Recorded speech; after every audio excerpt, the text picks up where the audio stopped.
Hi everybody, and this is Avid for the week of November 29th to December 3rd. Let's go over our video for this week. This week you have your TRFs are going to be on Tuesday. Of course, we'll meet in the library. We'll have some academic genius minutes on Wednesday, as you guys know. Friday, we're going to do a brief GPA check. How are we doing on GPAs? We're going to start calculating them. We'll do all that fun stuff. And then we'll do our Road Trip Nation, the interview. Reminder, TRFs due Monday, 2 focus notes due to me Friday.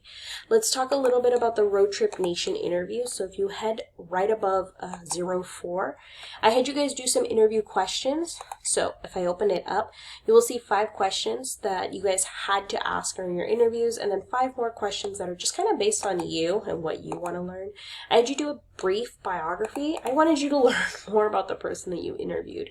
So here's where you included that space. So that's what we did on Friday. I also posted our final projects for a few of you that were telling me, I'm done, Ms. Ornelas. Go ahead. The name of the person you interviewed, their biography, your video went here, the top 5 questions you asked them, and then a picture of them. So that is all we did on Friday. We really just put it together, okay? As always, but that's all we did. As always, if you guys have questions, please feel free to reach out. Noche de Avid is on December 3rd, so please come on in. I will give homework passes, so I look forward to seeing you guys there. As always, if you guys have any questions, please feel free to reach out to me before or after school, and I'll help you guys out. Other than that, I'll see you guys in class. Bye.